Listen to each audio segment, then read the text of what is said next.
Once upon a time, in an enchanted kingdom hidden deep within the silver forest, there lived a young fairy named Eloise. Eloise was known for her ethereal beauty, shimmering wings, and a voice as soft as a whispering breeze. She resided in a magical glade, surrounded by glowing flowers and friendly animals.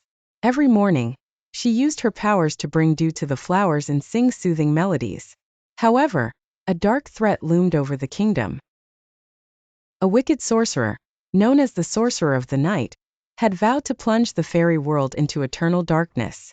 The Sorcerer of the Night, once a powerful mage, had been banished for his cruel deeds and now sought vengeance. One day, as Eloise sang by a silver stream, a black crow suddenly appeared carrying an urgent message. The crow, named Corvin, was a messenger fairy sent by Queen Mab, the fairy queen. Eloise, Queen Mab commands you to come to the palace at once. The Sorcerer of the Night is preparing an attack, croaked Corvin. Although worried, Eloise remained calm. She followed Corvin through the forest to Queen Mab's palace.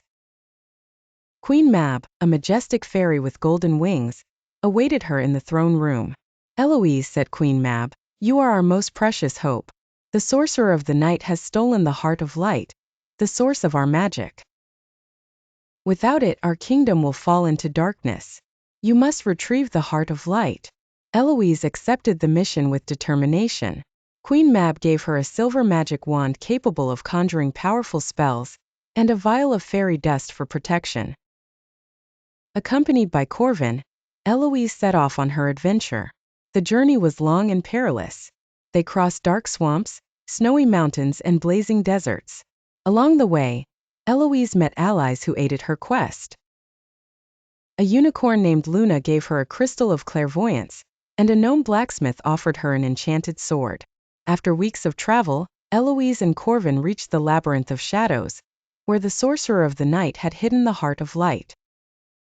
The labyrinth was a complex network of dark tunnels guarded by frightening creatures and deadly traps. With her courage and powers, Eloise overcame every obstacle. At the center of the labyrinth, she found a massive door engraved with ancient runes. Using the crystal of clairvoyance, she deciphered the runes and opened the door, revealing a shimmering room where the heart of light floated in the air. As Eloise reached for the heart of light, the Sorcerer of the Night appeared in a whirlwind of shadows. He was tall, dressed in a black robe, and his eyes gleamed with a malicious glow. Little fairy, he hissed, you stand no chance against me. The heart of light is mine now. Though terrified, Eloise stood her ground. She brandished her magic wand and prepared to face the sorcerer. The ensuing battle was intense and spectacular. The Sorcerer of the Night cast bolts of darkness and destructive spells, but Eloise countered with beams of light and protective shields. As the battle reached its climax, Eloise remembered her grandmother's words. True magic lies in a pure heart and love. Inspired by these words, she used the fairy dust to create a protective circle around the heart of light, and focused all her energy on a spell of love and light. A blinding light erupted from her wand, enveloping the Sorcerer of the Night. The sorcerer screamed in agony, unable to withstand the purity and power of love and light.